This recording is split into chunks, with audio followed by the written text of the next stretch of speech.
The red smoke rises, and we learn how to podcast all over again as the World Cup break has come to an end. We'll preview the Sporting Kansas match this coming Thursday night. We'll discuss a rather underwhelming transfer window so far, although it's only been open for a day, but all's quiet in the Western MLS front. We also look at all Corey Wray and the front office of alignment have to do, and discuss just what the hell has happened to City 2 this break. It's not been great, and maybe even a little dramatic at times. All this and more on this edition of Red Smoke Rising. I am the Drogba of Dogtown, Tom Franklin, joined as always by, and I'm a little hesitant to say this because I know you've expressed some misgivings over this nickname, but the Ronaldo of Bethalto has rejoined us here, Jeremy Clements, and we were talking about this, Jeremy. You were ready to kind of drop the Ronaldo name. He did not have a great World Cup, did he? No, well, it's not even that. It's just some of the things off the field too. He's not got the best reputation, but sooner rather than later, I'll probably be dropping off of this side of the river and moving over there. So, moniker will change at some point soon. Yes, and we may or may not have a name preloaded for when you make that transfer move to the across the river. So that's called a tease in the business, folks. And then we also have the Chris Wood of Crestwood, Jake Henry, back with us this week. Although, speaking of outgoing transfers, the Chris Wood name might be an outgoing transfer soon. And Jake, we might see a new name in this spot. Yeah, but it is staying within the Nottingham Forest, the new name. So that's all I'll say here. That's there we go. Yep, I wouldn't expect anything less, honestly. And of course, the dog leash of the Metro East, Chris Gebhardt, monitoring things behind the scenes, keeping an eye on chat. It's good to see everyone back on YouTube or on your favorite podcast platform. We are streaming live Tuesday nights on the Red Smoke Rising X, as well as the STL Soccer News YouTube, and of course available on all podcast platforms. And of course, we are also continue to be fueled by Pat Connolly Tavern, located at the corner of Oakland and Tam in beautiful Dogtown, a St. Louis institution since 1942. It's been great to hang out with them during the World Cup this year as they continue to work on their outdoor patio.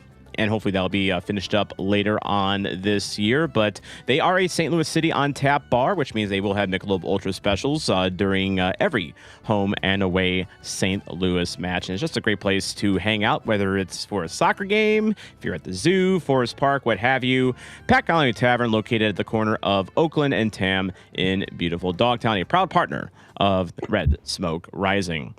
And before we begin, just on a somber note here, we want to wish our condolences to Michael Sinat, who you may better know as Chat City Tactics.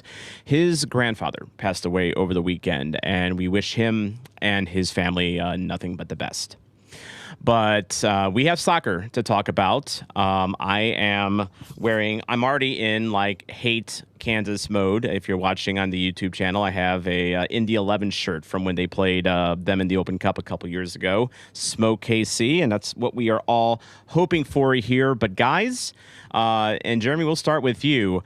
We went into this break on a high. And we are going out of this break kind of wondering what's happening here. But get us up to speed here. Where did we leave off? Yep. So City was on a good run. The boys in red, 3-1-1 in the last 5 games. And if you remember, that included that U.S. Open Cup win over Houston, that magical night at Energizer Park. I think most of us were there for that one. But that was the high we left off on. Mm-hmm. We also had some outgoings. The last episode, we kind of talked about it. Sergio Cordova and Seti Toyshirt bid adieu to St. Louis City SC, both of their contracts expiring, and we moved on. Since then, what's happened? We've seen Josh Yarrow go out on loan. He's now with Athletic Club Boise for the rest of the season. And as far as incomings, it's been really quiet. We've seen Zach Zinge, I think that's how you pronounce the last name. I need to look up the pronunciation guide on him. He's a guy that Corey Wray drafted in the Super Draft. He's an attacking midfielder from Columbus. We've added him from Columbus Crew, where he was a first-team player, but mostly featuring at Crew 2. Did not see any time with the first team, but he is on a season-long loan with an option to buy a $50K deal. And he comes with a decent track record, 13 goal contributions in over 1,200 minutes for Crew 2 as an attacking midfielder. And Tom, what kind of expectations or thoughts do you have on that loan incoming so far? Well, regarding Zengue, I got something to say about that, and he's very comparable to another player that has come and gone in St. Louis City's past. But I do want to say, so far, not picking up Cordova's option was the right move. Seti Toykert moving on, that was unfortunately the right move. I mean, I had a lot more high hopes for him when he started out here. He started out like a house on fire, and then it just didn't work out for whatever reason.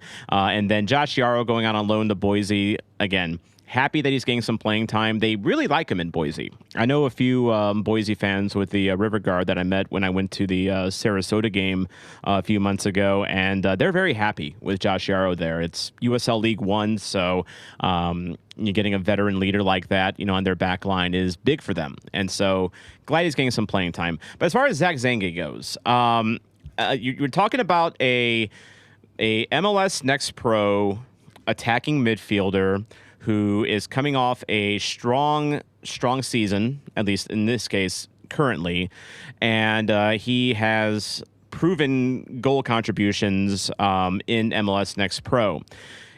This is ringing so many bells for me to when we signed AZ Jackson a few years ago. Remember, in 2022, he was playing for Minnesota United 2. In MLS Next Pro. He had 17 goal contributions in 2022 for Minnesota United 2 in about 2,000 minutes, 10 goals, 7 assists. So very similar to the kind of rep that Zengue is coming in. Also, Jackson was only 21 at that point, and I think Zengi is 22. Yeah. So again, young players with something to prove. And then anyone that went to games at Ralph Cordy when City 2 was having those games at SIUE, they can tell you how much AZ just shredded City 2 during his appearances against us that season. It was enough for Lutz to hand over $150,000 in GAM to sign him, and I think that's a key point here, because we do have that option to buy with Zengi. So it's $50,000 now to rent him for the rest of the season, very much like Padelford last year when we brought him in from Minnesota United. He was a rental only. With Padelford, there was not that option to buy, much to the chagrin of people in the club, from what I understand at the time. He impressed during his time at City. I wanted him to come back. A lot of people wanted him to come back, but Minnesota, they decided to keep him. He's a local kid. They shipped out their other left back behind Marcanic, and that's just the way it is. But with Zengi, I like this move because you see the performance in Next Pro, and again, comparing success in Next Pro to MLS is a very imperfect science, and you don't know sometimes how that is going to translate necessarily. In the case of AZ Jackson, I thought AZ Jackson, was he a bit disappointing? Maybe. Did he not? He definitely did not live up to his potential here in St. Louis, but he showed flashes. He wasn't, to me, a total flop per se, but you saw at times what everyone else was seeing watching him in Next Pro, and he just needed St. Louis to bring give him that opportunity to perform at a high level. I think Zengi is kind of in the same boat here, where now he's got an opportunity to get some potentially regular minutes. He's already played for City 2. He played this past weekend for them just to get some reps in, but I think that if we're talking about a young attacking player that we can develop and also potentially sign permanently, I think this club is going to give him every chance, at least they should rather, to perform and to show that he does belong. And Jake, you had something to say about Zengi. Yes, I did actually have a fun little tidbit about ZZ Top here. Yeah, he actually played for Shattuck St. Mary's back in 2021 and 22 season in MLS Next. I'm working on trying to figure out if he played against the City Academy that season, because that was their first season. They played each other, I believe, one of the first home games, and I'm going to try and figure out if he was in that game. So just a little fun fact, he might have played against us back then. So, Jake, I want to ask, Tom mentioned the translatability of Next Pro success to MLS. We've seen Brendan McSorley play at the first team. Makai Joyner had a lot of success scoring goals in Next Pro.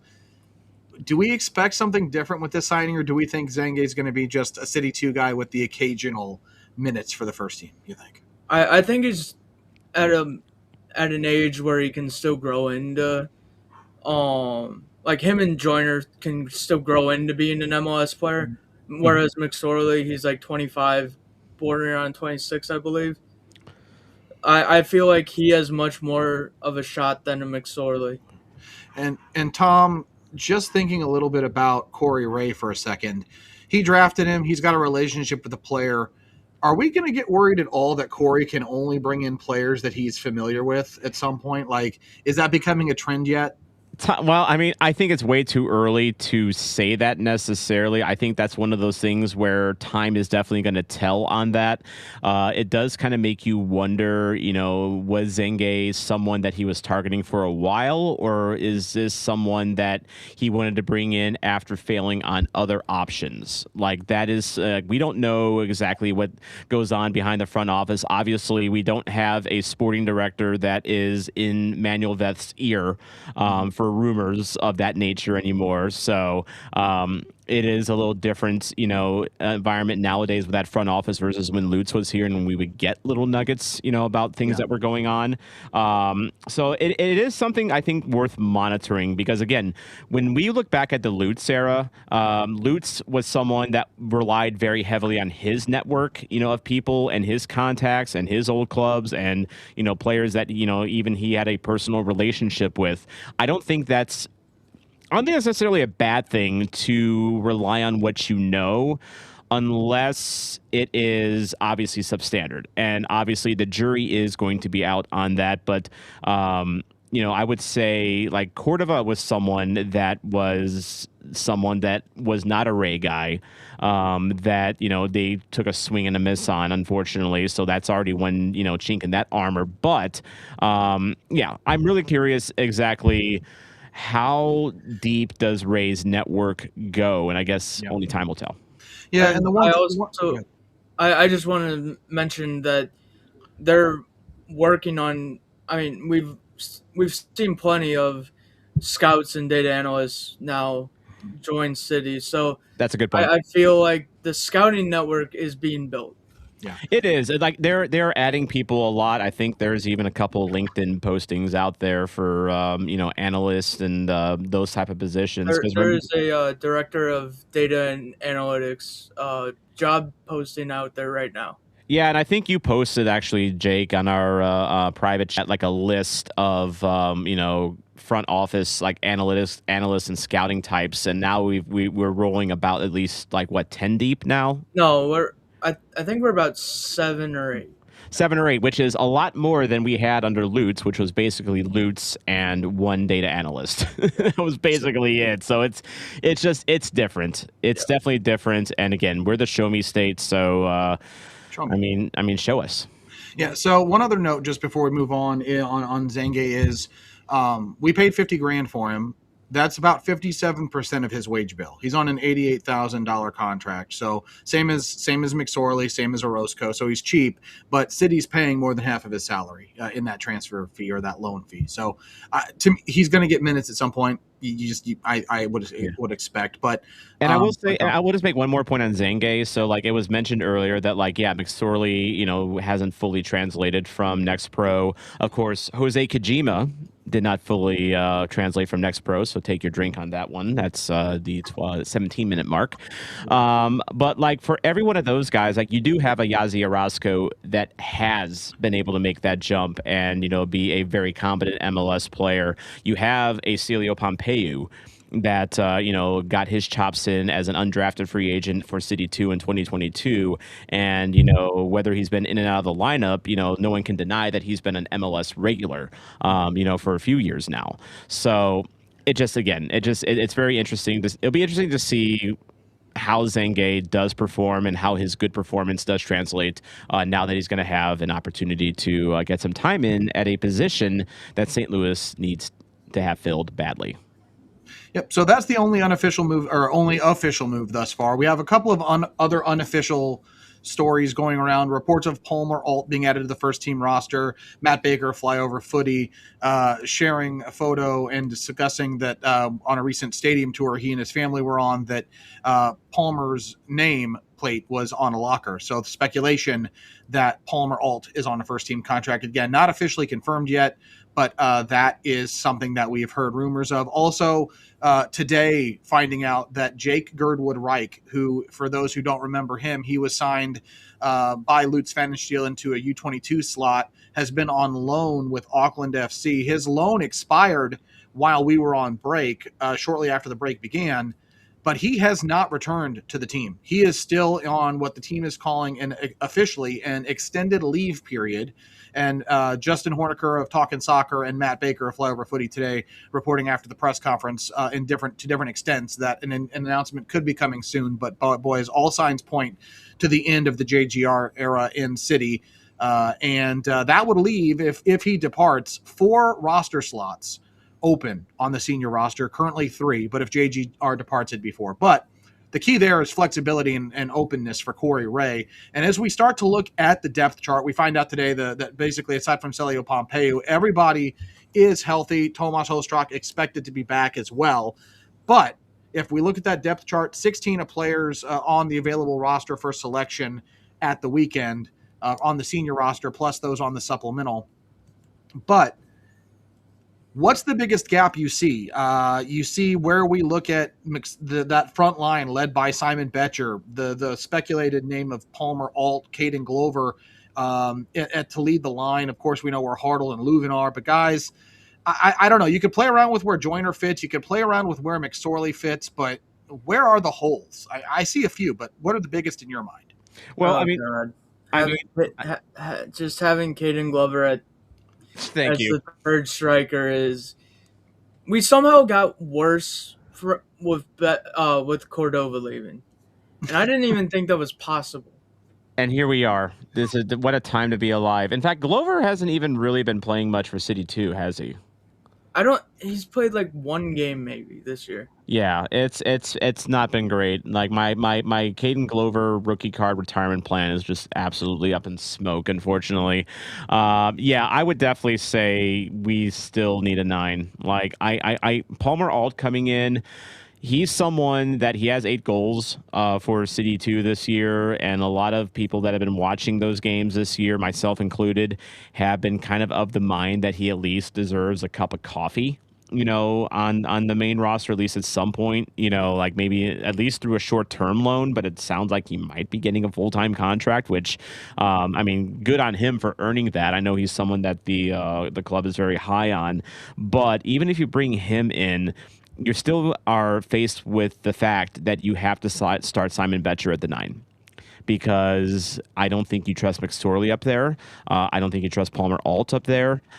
We just don't have anyone there that we can trust at this point. And so you have to wonder, like, to me, that's the biggest priority right now, especially if you're bringing in Zenge, to be, at least, bring in some minutes, because you at least still have, as you're showing in the depth chart for our YouTube viewers, Edouard Leuven still penciled in as an R10, because remember, going into the break, DeMay seemed to have this fascination of Edouard Leuven being an R10. I personally think he's better, more as an 8, but again, what do I know? You still have Sang Bin there. So, Sang Bin is someone that I think can be strategically deployed, depending on, whether the other team plays a high line or not, because he's that line breaking type of an attacking forward / winger. So you do have options there at the R10, but I just look at that 9 spot and it just looks depressing. And I do just want to add one more thing from today's press conference that I read. Ostrak might even be up there at that R10 spot. Like, that's what he originally was, more or less. Right, yeah. And does that mean we now need an 8? Or, like, right. There's so much that needs to be done to this roster. Jake, I couldn't have said that better, because if you look at this, the glaring consistency, the lack of first team experience in the MLS. I mean, look, you're talking after Simon Betcher, you're talking McSorley, who again has played but not a lot. You're talking Palmer Alt, who we don't even know if he's officially playing or signed yet. Caden Glover's been missing in action for well over a year, and he's a prospect at best. Zangi has never made a debut in the MLS. Celio is hurt. Hartle's not going to be a striker. Leuven's not going to play a striker. Like, where are the goals going to come from should one of these guys go down? And I don't even want to speak it to an existence, but guys, we are one injury away from a catastrophic circumstance. And I remember when we were at the start of the season, we were praising the depth we had, and now it's gone. And I don't mean to be overdramatic, but I really think that's where we are. I mean, Simon Betcher has underperformed. Your leading goal scorer on the season is Hartle. His goal contribution's at 4. Where are the goals going to come from? And, the John Maddenism, you got to score to win the game. Where are the goals coming from in this team? Anybody? Got anybody? I mean, at this point, it's like the old Wendy's commercial. Where's the beef? Yeah. And I'm not seeing the beef right now, on the attack. Yeah. Like we are definitely, like, again, it's just, it was the problem going into this break, and it's the problem coming out of the break, and we've not solved it yet. And I think I think people are very justified in being a little concerned going into competitive play in 2 days that we have not solved our 9 problem.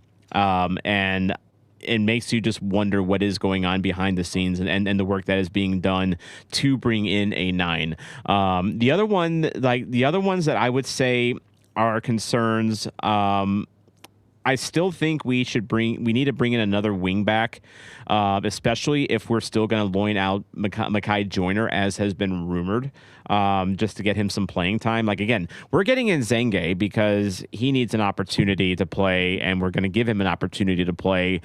Joyner's kind of in a similar spot where it's very clear he doesn't fit into Yohan Demay's system, and he's definitely not a striker. He's not really an inside attacking midfielder, so like he doesn't really fit either the L10 or R10 very well, and he's not a wing back because the poor guy cannot defend. So he needs a system where he can actually flourish, and so we'll see what transpires there, but you do have Totland. Totland, I think, has established himself as a starting left wing back, very deservedly so. I think Rafa Santos being a backup left wing back, I think if he's your backup, you're doing okay. It's just I look at that right side. Conrad Vollum, Jake, your boy. Conrad Vollum.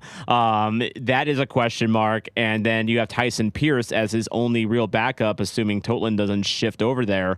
And Pierce has been injured and not been, really playing too much this year. So to me, the other glaring spot is wing back because I want another option there, especially Jake, because your boy has not had a good 2026. And I hope I hope he made a hell of a sandwich for that Red Hot Riplets promotion. So guys, is the flexibility there at the right wing back spot Haji Orozco? Because you have Mamadou Mbake at the right back position as well. So we've seen Orozco play out wide. I don't want to play devil's advocate, but we've got 2 months or so in this window. If we're trying to prioritize, could the team survive with a Vollum, Pierce, Orozco combination out on that side if they need to? I mean as long as he's not guarding Boanga every game. Fair I mean, pulling his hamstring, but I think I'd be fine with that. Yeah, no, I would. I mean, to be fair, no one should ever have to defend Boanga, because he is a menace. So anyone would have a hard time with him. But no, like as far as Orozco at right wing back goes, we know he can do it. It's just that you are basically saying we're not going to have offense on the right side. Because Orozco is definitely more defensive minded. You don't want him running up and down the wing, firing in crosses or anything like that. That's just not his game. Yeah, but are we having offense if Wallum's crossing it into every guy or passing it back? It is kind of the chicken or the egg argument, isn't it? Yeah. Are we going to have offense with Simon Betcher at all? I mean, I don't know. That's the bigger question. I don't know who's getting it. I don't know are we going to have bigger problems getting the ball into the box or the guy in the box banging it into the net? Pick your poison. But guys, we've talked about needs. Talk a little bit about the approach to filling them. Do you think, is it a name that we need? Like, what's going to get you excited, the fans excited? Is it filling the holes? Is it needing a name? Is it needing a big fee? What do we need? What would help the fan base be excited? I mean, I never want to come out and just say sign a name just to, appease the fans and get people excited. I'm still not going to here, although there is an argument for that, just simply because I think fans are looking for reasons to be optimistic at this point. Another name that had been, bandied about, behind the scenes among City fans was Daryl Dike. Who is leaving West Brom on a free. U.S. striker, has been dealing with a lot of Achilles issues over the past couple of years, so he would have, some injury concerns going into it, but, very talented striker. It sounds like he's going back to Orlando, based on what Tom Bogert said today. It sounds like that he's going to be in Orlando was his original MLS club, so sounds like that is not going to be an option. And a hell of a window for Orlando down there too. Griezmann. Oh yeah. Oh my God. Griezmann and DK. I mean that's a really good window, and we've got Zach Zange and don't forget the chips. And Red Hot Riplets. Chips. We got all that in a bag of chips, baby. Let's go. We got Red Hot Riplets. We got Red Hot Riplets. You'll never sing that. No, we won't. So guys, okay. My thing is this. Like, to your point, Tom, I know we need quality, but my issue that I've seen with a lot of folks that just want to throw money at the problem, not all spending equals good spending. We've seen Atlanta United. Excuse me. I've lived that for over a decade with United. Okay, Angel Di Maria, and the list goes on. But I was talking Atlanta, but I wasn't even dissing your guys. Oh, I thought you said.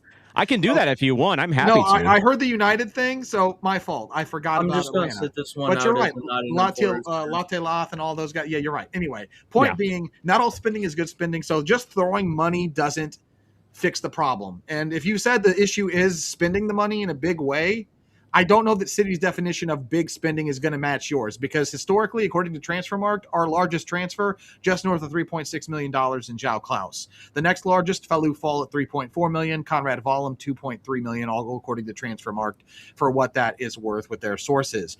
But if we rewind to February, just for a second, I want to set the table. Owner CEO Carolyn Kindle telling fans at that event, quote, Corey has been told the ownership group is willing to invest, but we all know money doesn't make the team make the best team. It's the right time, the right fit, and more importantly, they have to understand the vision that Corey and Johan are building, end quote. That is from Carolyn Kindle back in February. So, guys, are we confident at all that Carolyn and the ownership group will be ambitious and invest in the team to fix these problems? And do they need to do it now, or can it wait? We are in the show me state. Again, I'm going to make that reference again because I really need to be shown by Carolyn Kindle and company that they actually mean what they say in that regard. And that's kind of where I'm at this point. I don't know exactly what goes on behind the scenes with transfer negotiations, why things may fall apart, why things come through. We're not privy to all of that necessarily, so we don't know exactly what happens behind the scenes. However, there is an optics issue here that has built up over the past couple of years, dating back to Lutz, where, Lutz was someone that would try to find bargains and try to find, Nordic bargains and German bargains. And then now, we have, we're kicking tires on, Sergio Cordova, and we're taking little nibbles at, Zach Zenge. And we are having all this doubt because we have no reason to not have doubt at this point about this club's transfer policy as it stands right now, especially. And again, I hate to be this guy just because I don't like it. You just made a whole argument about not throwing money just to throw money around. But like our cross state, actually other state rivals, Sporting Kansas, they have been spending money this window. They have their owner is supposedly ambitious too, but he's actually backing that up by making signings and making transfers happen. And now they're even flirting with the idea of Mo Salah, which if Mo Salah goes and plays in Kansas, I will like this hat. Like I will probably eat it, on a show, which I realize I just put myself into jeopardy there because that might actually happen now. But I don't think it's going to happen, just like Cristiano Ronaldo didn't happen to Kansas a couple of years ago. But those type of things give fans hope.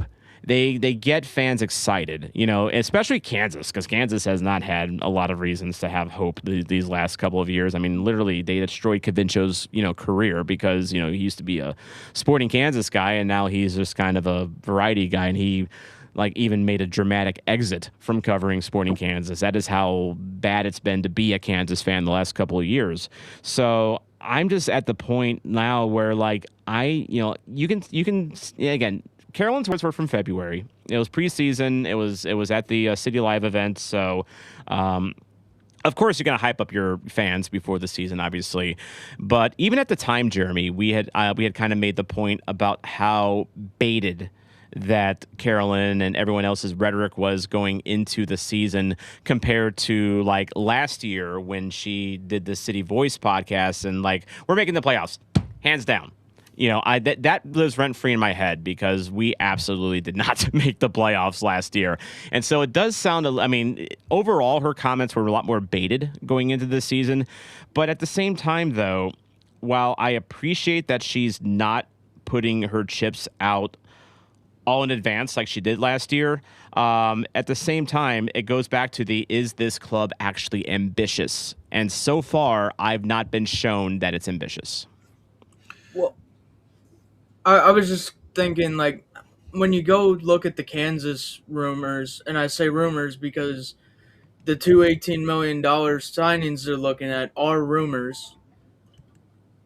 How much of that is just that them being Like, oh, hey, let's get the fans excited.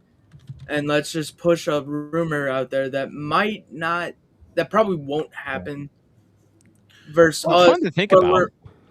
Okay. Yeah, but it's never going to happen. So remember Firmino a few years ago, when we were linked to Firmino a couple years ago, that was kind of a fun, I mean, was it going to happen? No. Is it fun to think of a star like Firmino in a City uniform? Yes. Right. But that's not really my point. My point is like, just these rumors, is it more of our front office? I don't know. I have an idea how to say it, but I can't figure out how to say it. Is the front office just out there drumming up interest to try to give the fans something to be excited about, even though there's no realistic possibility of it happening? That's what it is. It's the front office blowing smoke up our ass. That's what they're doing in Kansas City. Yeah. And would you rather that happen here, or like have that happen here and nothing get done, or not know? And still nothing gets done. Like if we were linked to a Salah, which I don't think is ever going to happen as long as I live, but they were still able to back that up with other signings that appear to be meaningful, then I'd be okay with that. I would absolutely be okay with it. I just need something from this ownership group and the front office to tell me that they're actually ambitious. And so that I think is the issue is what. So I want to go a step further and say this, because one of the other big themes, and I know we need to get to the SKC preview, Tom and Jake, but my thought is this: there has been no rumor there. This front office is so much more tight-lipped than what we are used to with Lutz, right? There hasn't even really hardly been a crumb out there. But my question to you is this: would you rather find out that City had this player, like an A, B, C, D list of players, and we struck out on all of them and have that be public knowledge? Or would you rather be where we are? Because to me, if it's public knowledge that we can't land A, B, C, and are now on plan F, J, K, L, whatever alphabet letter you want to throw out, how does that help the club? Because to me, that means we're ambitious because we threw out a name on a short list. No, it doesn't. It doesn't prove anything. If you can't get the deal across the line, for whatever the reason, it makes you look bad. That hurts public perception of your club. So why would you want that out there? So I don't find just aimless ambition useful at all. Yep. And I think it's like, to Jeremy's point, a kind of doomed if you do, doomed if you don't kind of thing. Well, that's Tom, you said it multiple times, show me state, right? So they got to show us they'll do something. I think you're 100% on the mark with that. Exactly. And you have a point in that, like, maybe they don't want to show all their cards on, and in these type of situations, and maybe to your point, if we sound like we're striking out on these big stars, does that hurt our reputation? Yeah, but at the same time, what is our reputation at this point? It's I dare say it's not great. Well, and Tom, we're a global brand, Jake. Global brand. I mean, a global brand where players refuse to come here. Yeah, we're a global brand in the chip industry. But guys, so Johan isn't worried about it. Johan did get asked point blank today about the lack of new signings during the press conference today, and he said, quote, "Everybody wants the team to evolve and keep getting better, of course. But at the same time, it's a process that we started in January. We know the World Cup can slow things down. Of course, there's an understanding of what we want for the group, for the team, and the club. But at the same time, there are 25 guys working really hard every single day to earn opportunities and play to defend the club on Thursday for the first time, for the first game. So I'm excited about that, all the energy and work they're putting in. And for me, that's the focus I want to put on." So DeMay deflecting, saying he's not worried. He wants to focus on the guys who are here today. Guys, as we start to talk about Kansas City here in just a second, is that much ado about nothing in that comment? Because he's not going to throw his sporting director under the bus, right? What else can he do but focus on the players he has right now? Because he has no new players that he can focus on. That is absolute coach speak 101 right there. And you hit it there at the end. Like, he's not going to throw his sporting director under the bus. I mean, it's a very do that, Olaf. Oh no! What manager would do that?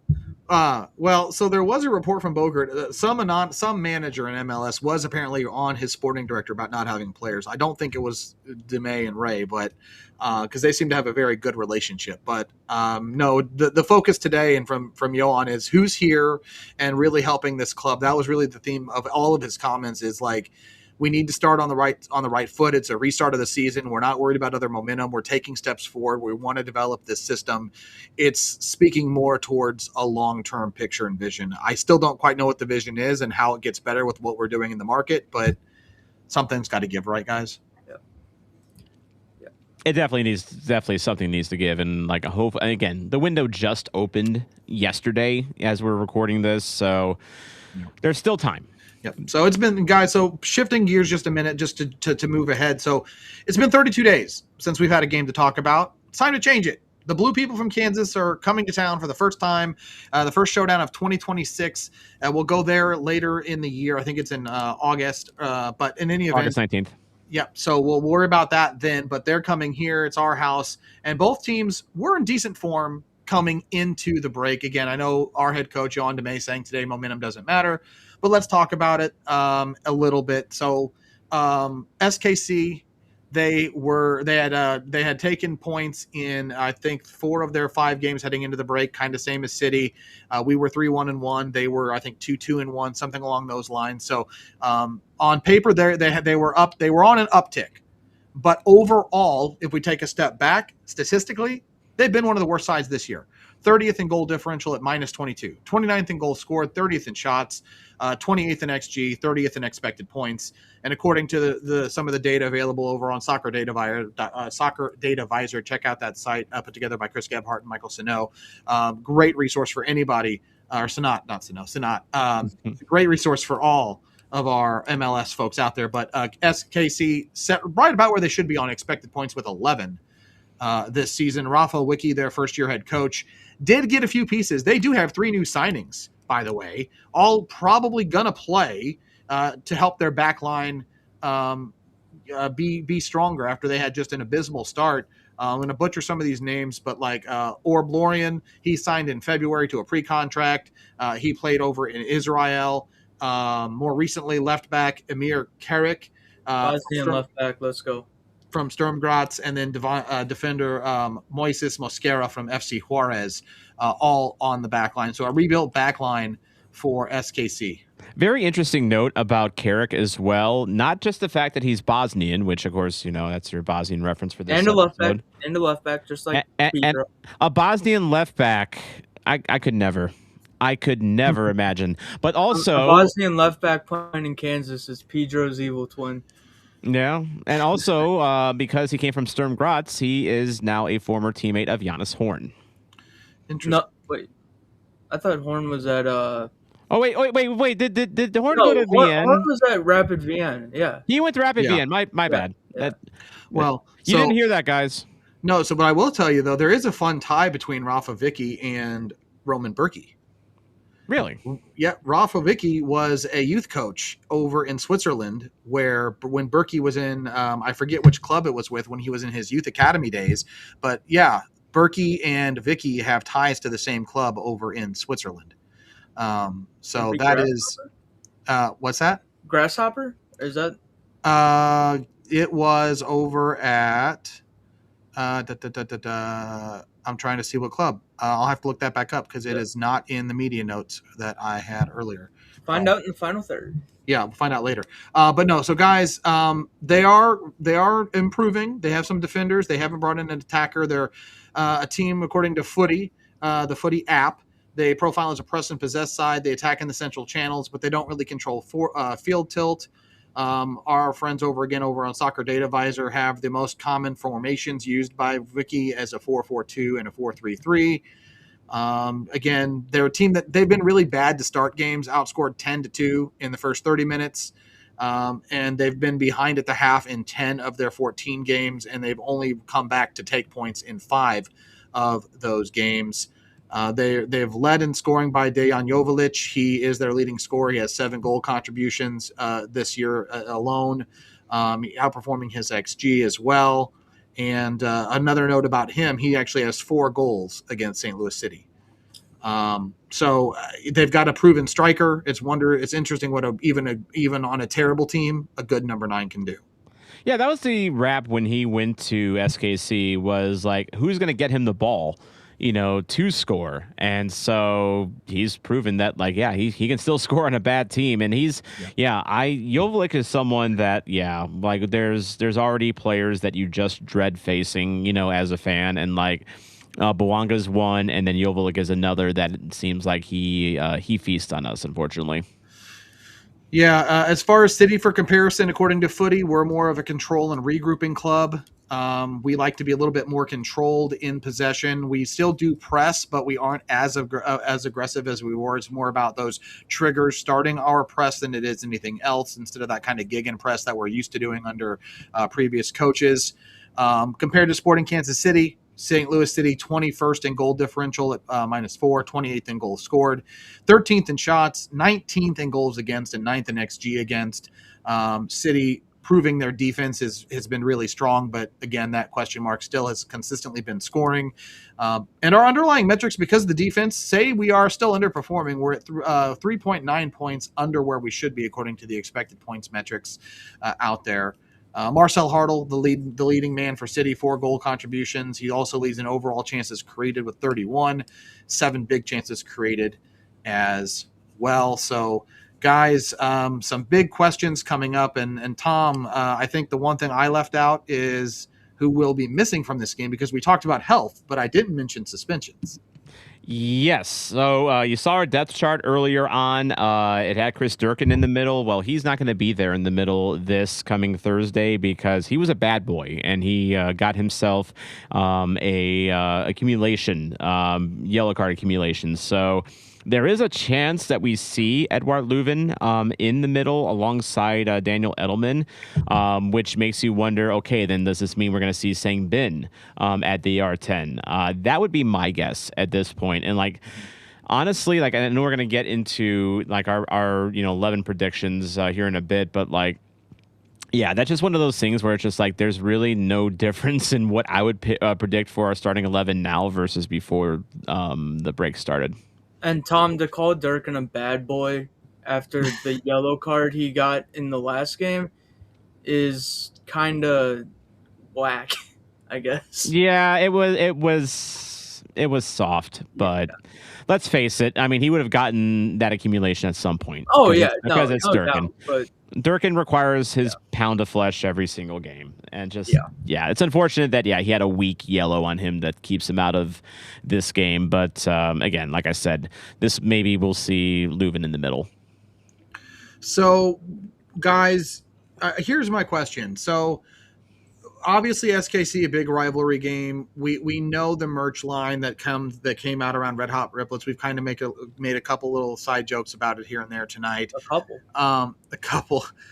But I mean, what about this game? Like, it feels like on paper there's a chance this could be really good for City, like a really good way to start the second half of the season. When we're talking about, I know momentum goes away, and if after 32 days off or whatever it's been, but surely, right? If you're keeping a lot of the same guys around, your main cogs in the wheel, you can build on what was going on then and get better and jumpstart yourself into the last 20 some odd games of the season left. I think there's 20, including the U.S. Open Cup game. So, is this I don't want to call it a get right game, but a really good jumpstart game for City? Yeah, it is, but it could also be the opposite. I mean, like, it could be a devastating blow to the I don't want to say the season because it could, but this fan base, the impact on the fan base it could have too. I mean, I think it was, of all the games that you could come out of a break and schedule against St. Louis for that first game back, Kansas is a great game for that for multiple reasons. It is a rivalry game. Obviously, you would prefer a rivalry game not be played on a Thursday night, but it is what it is. I get why MLS is doing what it's doing. They're doing this whole big, thank you world. We've got this ad campaign now and all that stuff. So I get the thought behind it. But also just because we were talking about this a lot, Jeremy, before we went on the World Cup break, St. Louis has one of the biggest cupcake schedules coming out of the break. Like, the first 5 games is just very, very winnable games. Now, Would you have liked to have seen St. Louis made some moves by now to, maybe bolster the lineup and really, kind of, take it to these teams that we're going to be facing up here? Yeah. But coming out of the break, it's against Kansas. It's home cooking. It's a club that we should be beating, especially again, we were having this talk before, Jeremy, about how you really can't talk about momentum going into this because we've not played soccer, for over a month. So momentum kind of flies out the window per se. But yeah, I think this is about the most ideal setup for St. Louis coming out of the break as you could pick. Yeah, I mean the table is set. We've got exactly, I think it's 20 games. That includes, I believe, the one U.S. Open Cup match game against Colorado. So there's time to get the excitement ramped up. If you win or you take, let's just say you take, what is it? So what, 5 games, 15 points, right? A 15-point block. If you can take, let's just say you take, 10 points out of the 15, I feel like you're in a pretty good spot, especially with the transfer window open, to really make a serious run. Because, and I'm not saying as a cup contender, mind you. I'm talking about just opening the door to the playoffs, because we're not far off now. Chill out, Jim Mora. But no, I mean, am I crazy? Am I over here talking nonsense? What? Somebody set me straight if I am. I don't know. It's tough because you want to win. You want to. I'm really focused on the Open Cup right now, Yeah, which is going to be really challenging, because you look at Orlando City, who is on the other side of that bracket, and you're just like, yeah, that they might be the odds-on favorite for that. They're kind of the Death Star of the tournament at this point. Yeah. I mean, Colorado's winnable. We've won there this year already. I'll be there. Hopefully, a lot of you in the chat will be there. I mean, as far as playoffs, I don't think playoffs is out of the realm. I think it's very, I think with the way the schedule sets up, we had our easily the toughest part of our schedule before the break. And I think that still holds true coming out of the break as well, and just in terms of where teams are and where clubs are and where points are. I think these first, again, this has been the show me episode, and I want to see how this club comes out of the break, these first 5 games. And I think after these next 5 games, we can sit back and actually look at and see yeah, this is a playoff team, or yeah, it ain't happening. And then you start having questions over, the front office and the coaching staff, but only at that point. I'm optimistic going out of the break, especially with the way things line up. So I just want to take one thing you said there, and I just want to say this, and you guys feel free to disagree. I don't think if they miss the playoffs, barring a wooden spoon type of second half season, I don't see a leadership change coming, and I don't want one. We need stability, guys. I'm not promoting a change, but I think that's when you start having the familiar cynicism, coming back into play here. And I feel like it would be undeserved. Well, and also it exposes, it wouldn't be, hopefully not targeted so much at DeMay and Ray, but whoever is making these decisions behind the scenes, that are impacting this club's ability to make the playoffs. Not going to name names, but you might want to look between the lines on that one. But you're right though. It would be I agree with you, Jeremy. We need stability. We've been a revolving door at head coach, and we need stability. And honestly, I still like DeMay. I like him. I like his tactics. I think I'm just saying you're gonna start seeing questions asked. No, and I think that's fair. I mean, because if you remember, he's an unproven first-time head coach, fourth-time sporting director in Corey Wray. The only guy that isn't a first time is Diego, and he still is somehow here. But just again, Tom, bigger picture for just a second. I think drilling this in a little closer, the first 3 games of this next 5 stretch are going to be crucial, because you're talking about Sporting Kansas City. They're last in the West. You're talking about LA Galaxy, a substantially weaker LA Galaxy team, with some of the exits they've had at this point. They are just 4 points ahead of us on 20 points. And then you've got Colorado, who are deadlocked on us with points at 16. So, I mean, you're talking 3 games that are massive there before we have 2 big games against RSL and San Jose, and then we play SKC again. So these 3 games could really set us up for success in the second half. Yeah, 100%. And again, this St. Louis is not a wooden spoon contender. They are just not. I refuse to believe it. It won't happen. We're closer to the playoffs than the well. Hey, and look at that though. There's the probability chart from Soccer Data Visor. Like you can see right there on the screen here on YouTube. What is that? 38% chance of making the playoffs, I think is what that is. My eyes are that bad I can't read. But yeah. So I mean, we are already in a good spot. Just think about what a good way to start the second half of the season goes, and some good signings to strengthen this roster could do. We're right there in my mind. Mm-hmm. Are we really that far off? We know the defense analytically, the defense is meeting all their underlying metrics. So if we could fix the offense, maybe, I'm not saying we're winning the cup, but maybe we're closer to being competitive than we've given this club credit for.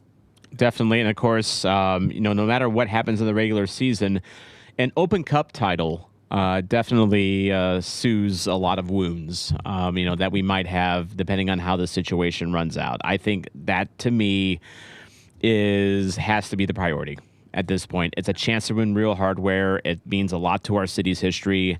And I say, however we finish in the regular season, I think we're still going to be competing for the playoffs. It's great, but I want that Open Cup.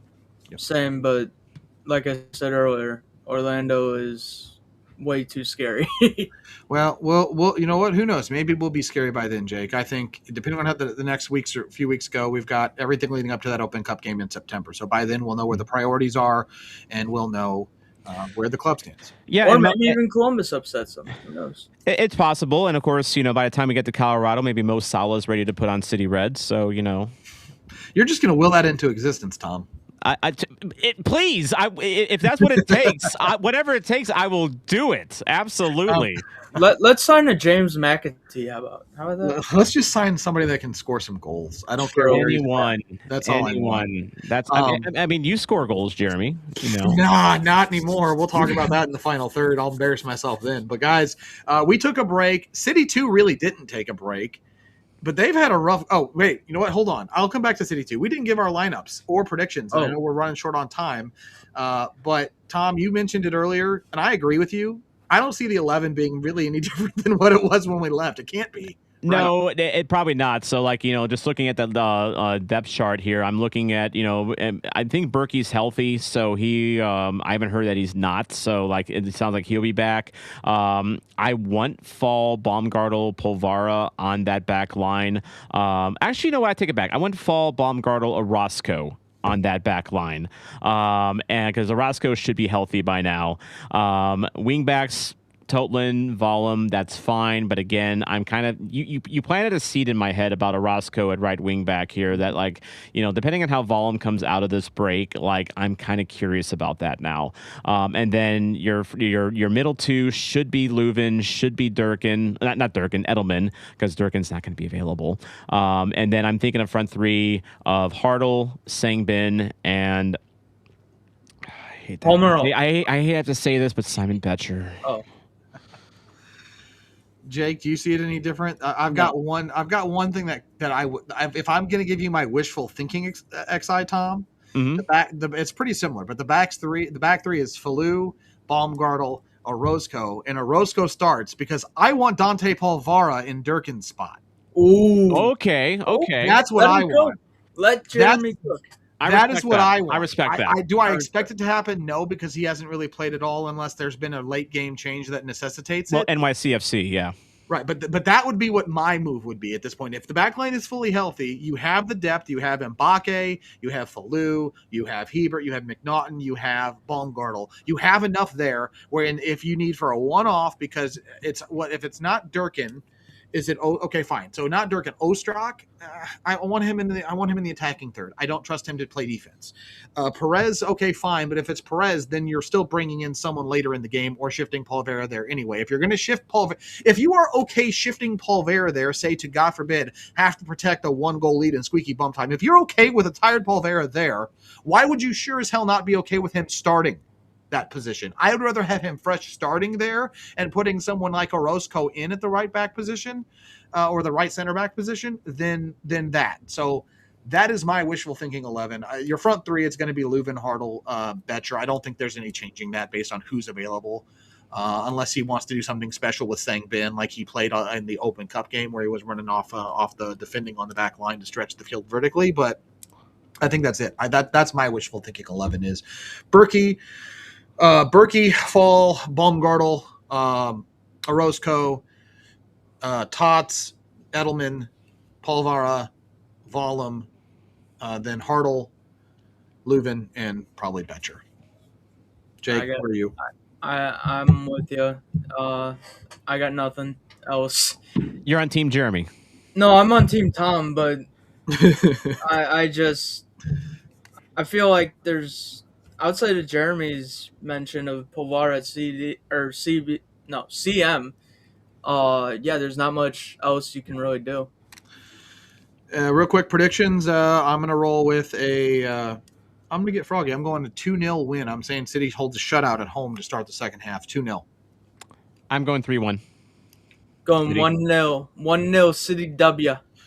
It's a sweep. I like the way we think. It'd be the first City win over SKC in a while. I don't think we've beaten them since 2024. So it's a long time overdue. Yeah, I try to forget about that part, Jeremy, but thanks for reminding me. Well, I got to be honest, but hey. You are.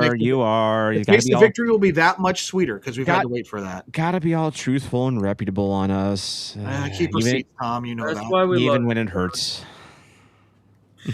But fair. Anyway, so all right, back to City 2. So City 2 didn't take a break, Tom. They've had a rough go. It has been a tough time. If you've not been following City 2, it has been not great.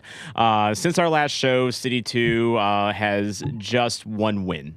Basically, during the whole break, City 2 has one win, and I believe they are on a 4-game losing streak at this point. The results are 1 draw and 4 losses. So when they started the break, they were first or second. I think they were second in the West. Now they're on the Dynamo. They were second behind Dynamo Dos, and then now they've slid all the way down to 7th in the West with a 7-6-5 record. So I've been a little busy during this break. A lot of Midwest Premier League stuff going on and just life stuff going on. But Jake, you've been following City 2. What do you think has caused this fall off?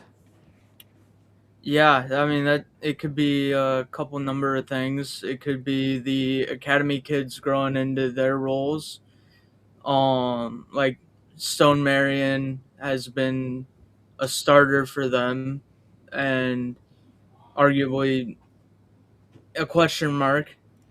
You've had Zach Lillington finally show proof of life, who we don't know where he's been, but I guess that's a good thing that he's coming back. He should be a midfielder. I will die on that hill, but continue. Yeah, I mean, I also think it could be a uncomfortability, if that's even a word, with Critch and his tactics. I feel like that could be, even though they tried going back to a 4-2-3-1, that also did not work. Like, it one thing I did want to add is this is making me realize that maybe going away from Critch at the first team level was the right choice. Yeah, I mean, it definitely didn't seem that way at the start. Critch had, City 2, basically firing on all cylinders, even when he was at least somewhat adapting to DeMay's system because, Critch in the early going would run that 3-4-3 instead of a, 3-4-2-1 where you would have, attacking wingers up front. But yeah, it definitely feels like something that they've been found out to a degree. And, of course, they're not going to get much help in the coming months because you're going to have Lucas McPartland going off to SLU. You're going to have Stone Marion going off to Xavier. He's Xavier. Yeah, he's Xavier. As of last check, he was at Xavier, yeah. Yeah, Xavier, yeah. And then you've got a few other, standouts this year that are, going to be moving on to, greener pastures. Like, for instance, Palmer Alt, for instance, if he signs with the main roster roster. Maybe he's not available for City 2 as much. And this is someone that Michelle Kennedy in the chat has been following because she's an Indy 11 supporter. And even though, he's an unknown to us, like she has watched him develop with Indy 11 as well as Indiana University. So, and we've seen that just with our own eyes if you've been watching any City 2 games and how well he has performed. But if he gets that big roster contract, that's another player for City 2 that is not going to be available. So now you're talking about I know Lorenzo Cornelius, Jake, just got his first goal, I believe, yes. for City 2. And you're going to expect players are going to have to step up, and he's definitely going to be one of them. Yeah, and he is going to be one of the biggest beneficiaries of the other academy kids going to college, I feel like. So, sorry, I want to ask you, just to clarify, because I have not followed City 2 as closely as you guys. So these guys that have signed college deals, they will leave City 2 if they don't sign a deal, or will they still remain under? How does that work? Do they sign to the City 2, in some kind of deal where they still play in college and they can come back as they want, or how does that work? Or does the contract end when they leave? I don't think they're really under a City 2 contract. They're one of the academy kids that gets called up to a City 2 deal. So they're not signed as professionals. They're signed as academy kids, I believe. Okay.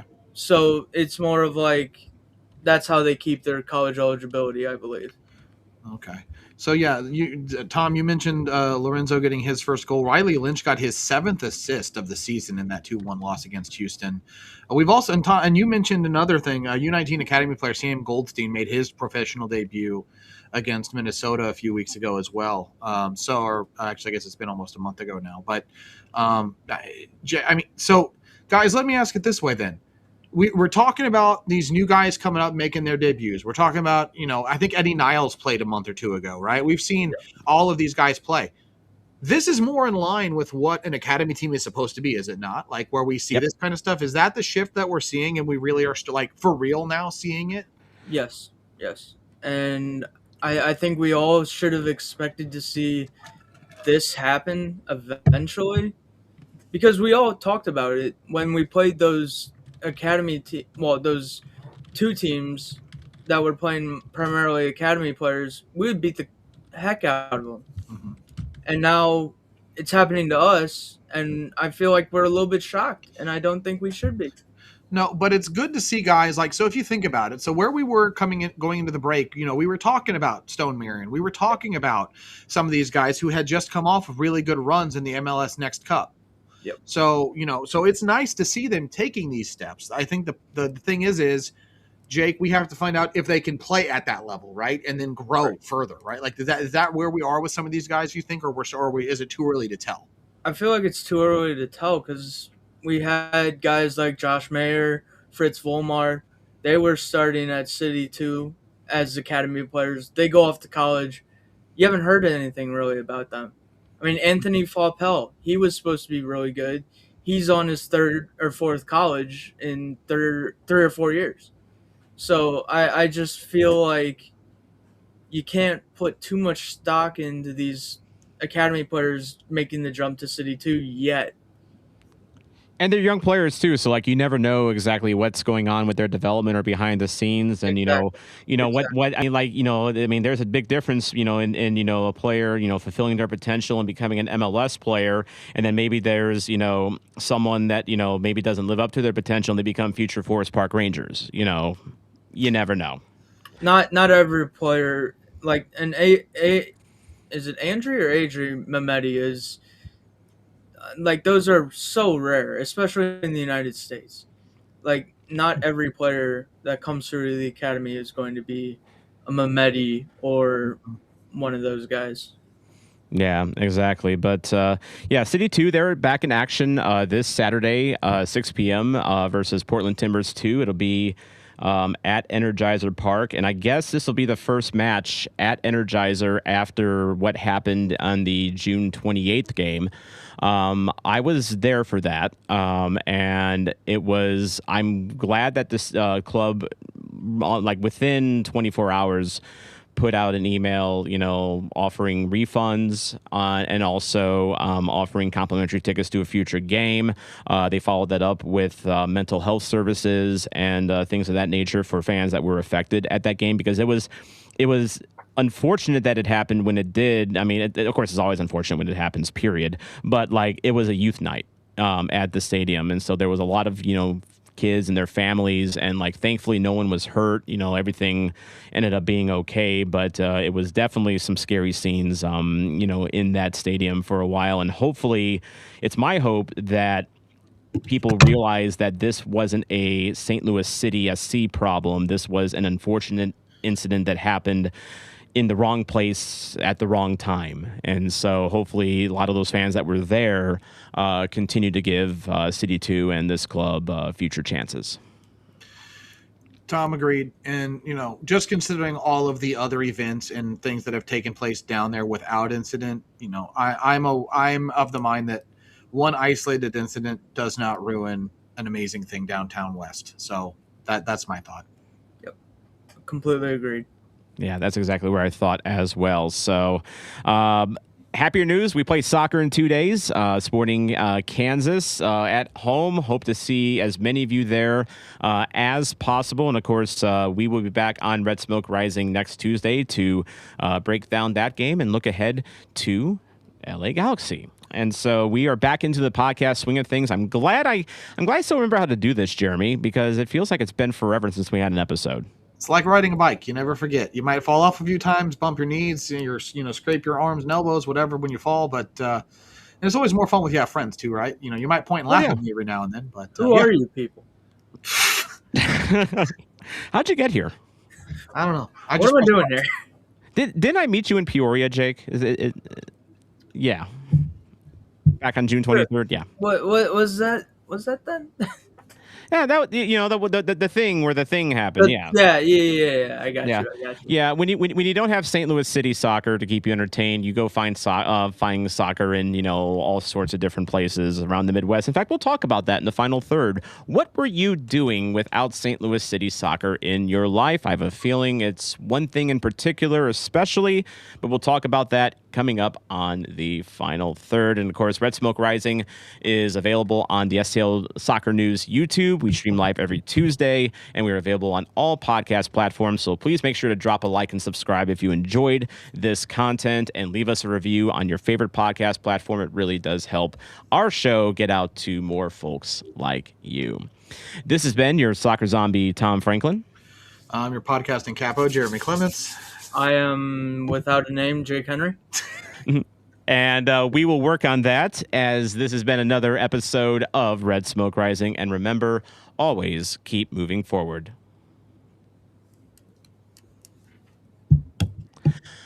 All right. You're right, Jeremy. The muscle memory is still there. It's like riding a bike. Well, I'm over 35. I might pull a muscle. I got to be careful. I mean, I'm 41, so like I probably pulled a muscle during this episode, honestly, because that's just what you do when you get to this I will stage. When I get out of the chair. I'll do the requisite dad noises and that whole thing. Yeah, I know, right? Don't judge me, Jake. You have your youth. Enjoy. Had. You still have it. I still have it, man. You have it. You're a child compared to us, okay? Well, we got a 4-3-2 going here. Tom's 40, Jeremy's 30 something, and I'm 20 something. So yeah, I'm closer to 40 than I am 30. Don't like it. I like it. So yeah, we were talking a little bit about what we've been doing during the break, and so of course I've been traveling around the Midwest, locally and elsewhere, finding any soccer game that'll have me. So like I was just in Fort Wayne and Lansing, Michigan last weekend. Of course, Jake and I made a impromptu trip to Peoria City on June 23rd to watch the FC Ambush lose. That was fun. That was a fun day. It was a very fun day for many reasons. Yep. But then also just keeping busy with as much soccer as I can pump into my veins that isn't MLS, whether it's local or whether it is World Cup. So, Jeremy, what have you been up to, these last few weeks? Well, like hopefully most of America and most of the people watching the show is obviously watching the World Cup first and foremost, getting my fix of that. I've been tweeting and posting and all that kind of stuff just as much as I can and enjoying that. Outside of that, finishing, or not really finishing, but putting together the office that I'm building over the place I will soon call home, my girlfriend's house. So working on that. That I'll hopefully debut on one of the episodes here shortly. And then let's see what else. Obviously the work thing, because work doesn't stop. And there was this little thing called the media match that City put on. Yeah, we need to talk about that. Where they invited the folks that cover the team to play in a match against each other. Did that. That was the highlight probably outside of the work. All right, we're going to get into that real quick for the chat. What have you all been doing during this break? Has it been just World Cup, basically, and following that? Have you anything interesting that you guys want to talk about? What you've been doing? Drop it in the chat. We will talk about it. And, of course, we'll talk about the World Cup a little bit as well, because there's definitely been an interesting World Cup, to say the least. But to the game that matters, Jeremy, the media match. What about Jake? What's Jake doing? Yeah, What about Jake? Yeah. Okay. Fair. I didn't forget you. I was waiting I was going to circle back to the media match, but unreal. All right, Jake. Disrespect. What have you been up to? Disrespect. Come on. So yeah, I've been getting ready for college. Signed a lease. We're making this thing happen, and just basically been doing the rest of what you guys have been doing. Tom's driven me to a couple of soccer games. Yeah, because that's what we do. Yeah, I mean, yeah, it's fun. So that's basically been about it. Getting ready for school at SIUE, Roll Cougs, and watching soccer. That's what we do, and that includes the World Cup, right? No, is that going on right now? Yeah, that's it. Yeah, it's a thing. You may have heard about it. Yeah. We'll talk about World Cup in a bit. Yeah. Jeremy, I need to Matt. Okay, Jeremy, match. What happened? We need to know if you upheld the glory of your time at the Winter Classic. Although I wasn't defending him, so yeah. So there was not a repeat performance. So I'm gonna do the thing I shouldn't do, but I'm going to qualify everything I'm about to say with the explanation of we were not playing on the full size goals. Okay. So the way the media match worked is they divided the full size pitch into two halves, and we played, the width of the pitch, and they used on the end lines mini goals. So they were not anywhere near like MLS regulation goals like we played on over at, was that Gallagher at Soccer Park? It was at Soccer Park. Yeah. So they weren't that. These were like little goals, and I could not hit a shot or a goal to save my life. I came close, but could not do it. Tom Timmerman made a couple saves on me, unfortunately, because for those who don't know Tom Timmerman, he's a very lanky guy. So he's kind of the Ben Lunt figure. Was he wearing the hat?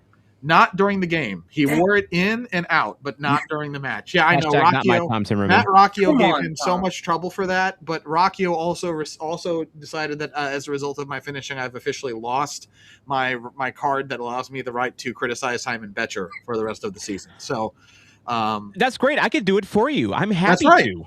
That's the point of having multiple hosts, right? When one gets their card rescinded, someone else can do it for me. But anyway, exactly. But yeah, But I will say this: it was a fantastic experience. It was a lot of fun. We got to go into the locker room. They actually had they set the lockers up as if we were players. So our kits, like they gave us, this is not the kit they gave me. This is mine. But they gave us replica kits personalized with our name and number on them, where we could go get them in the locker room. We could put them on in the locker room. DeMay came in and gave us a team talk, mostly telling us not to hurt ourselves. Which was hilarious, but also just a cool thing. And then, of course, during the game, the highlight of the entire thing was the play-by-play commentary from Timo Baumgartel and Ben Lunt. Yes. Trash talking everybody who made mistakes or whatever. It was hilarious. Of course, it preceded Germany losing in the World Cup in that game to was it Paraguay? I think it was Paraguay they lost to, but it directly preceded that game. It was Turkey. No, it was Paraguay. Paraguay. You're right. Yeah, Paraguay. Yeah, but anyway, because at one point they said Ben goes, Timo, what match would you rather watch? The media match or the Germany Paraguay match? Yeah, that did not age well. Hey, City. Special request. Can you invite the other two co-hosts next time, please? Well, they should. So yeah, where's my invite? Yeah, come on. Well, it was credentialed media, so we should probably just work on getting everybody on the show credentials. But anyway, maybe. So I did not. Yeah, but to your point, Tom, no. The Winter Classic will be the highlight of my most recent playing career. The media match was certainly not that, but it was a lot of fun, even though it was absolutely hot as all get out that day in the sun on the pitch at Energizer Park. But media match was a good time. Kudos to City for putting on the event. Really was just well done and nice to connect in a different way with the folks that help cover the team in a meaningful way.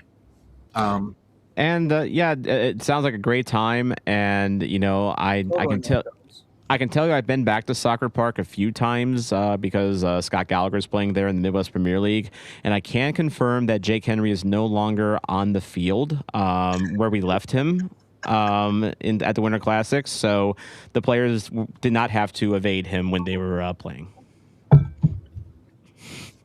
We did not get I will also say we did not get a Matt Baker repeat performance either. Matt was not able to attend. Oh. But I will tell you what, if you need a stay-at-home six, a guy that's not going to venture forward, who will play solid defensively and link up a few passes, Matt Rocchio is sneaky good at that. Really? Matt Rocchio was very, very sneaky good at that. Granted, again, I will qualify all of this by we played in the recreational style game. They had two games. They had the competitive game, which is where Matt Seebeck and a lot of the serious folks were. I forget his name. Justin? Jake. No, Justin. What? I think just from Ball Watching. I forget. That's not Jake. The other one. Jake. Yeah, it's Jake. So he was there. He played over there along with Will Bratton from Steel City Views. I think it is on Instagram. Yeah, City Views. So it was fun just to see a lot of guys there. Santiago Beltran was over there as well on the competitive side. So and Hector Vega, who I think is his cohort on the Spanish broadcasts. It was really fun just to connect with those guys on a different level. So yeah, good time. And of course, as Kayla points out, Timo and Ben are hilarious. Not just in their commentary, but just in general. Like they're a fun bunch to hang out with, and nothing like some sarcastic Germans, to kind of put you in your place. Ask me how I know. Can confirm Ben is hilarious. I spilled his Coke at Scottish Arms, and that is a long story. We got time. Oh yeah, sure. Just going in for a handshake and just down went the Coke. Now that's a TLDR on that. Okay. Well, what was the reaction? How did that? What happened next? He tried to put the blame on himself, but I'm like, no, it was my fault, and then we just settled on it being mutual. So the blame was to be there. The blame was mutual there, yeah. So speaking of Timo, I will say that was one little nugget of information that came out at the press conference today. So he was the featured player. Matt Baker confirmed that Timo did get his green card while we were away. So that is one little bit of interesting roster news. So Timo goes away to get his green card, so he no longer takes up an international roster spot. JGR is technically back under contract, does technically take an international roster slot until he's offloaded. So we have that trade-off. But anyway, Timo said he considered himself half American and a St. Louisan, and asked in response to Baker's question if he could hang an American flag in his yard now. which I thought was kind of funny. He was also not really fun. Did not really want to talk about the German exit from the World Cup. Timo or Tim on the back line for? No. I'm asking Timo or Tim Ream for U.S. men's national team now. Oh Jesus! Oh, after the tournament he had, I would take Timo all day. Yeah. Sorry, Reem. Your days are done. Well, I don't know if Tim should have been on the roster to begin with, but I Let mean, alone be captain. But is that more of a reflection of just the state of the center back picture and pool for the national team, or is it a misappropriation of resources? I don't know. Just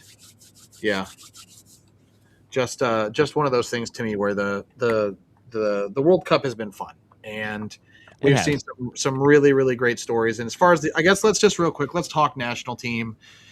Going into the tournament, guys, let's just again, did we when you looked at the bracket, you understood the seedings. I don't think I expected us to win the group, so that to me was a success. We handled business against Bosnia. That was also a really kind of unique, fun experience, right? Because we get to see our team, we get that special tie to St. Louis. That was neat.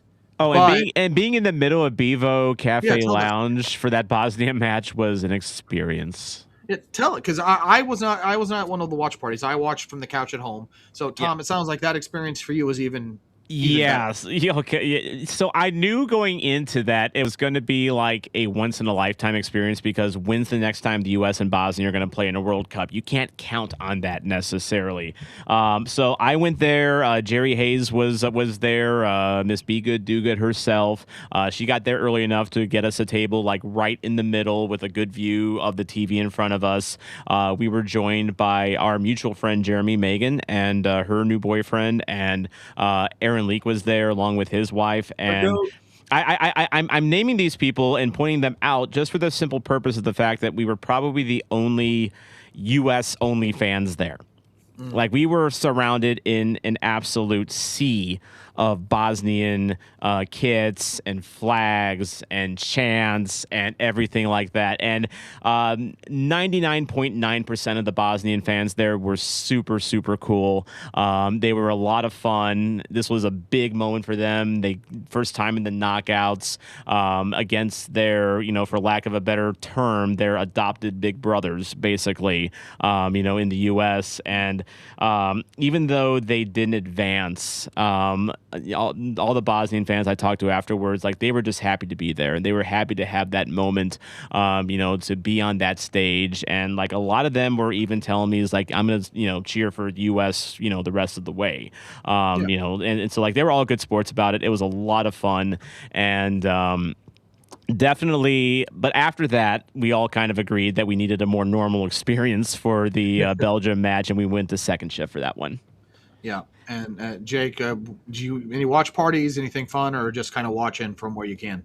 So I don't remember which game. I believe, was it the Australia game, Tom? We went to the I forget the name of it, but we went to that one bar before going to the ATAR game.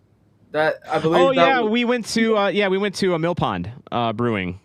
Oh, was that the ATAR or before the ATAR game? Or? Yeah, Mill Pond Brewing was before ATAR on June 19th. But then before then, we went to Civil Life. That's where we watched the Australia-US game. Yeah. Okay, yeah. Because I was at Ultra Club for the Australia game. That was a unique experience. That was kind of neat watching it at Energizer. It was nice. I'll hopefully be there for the final.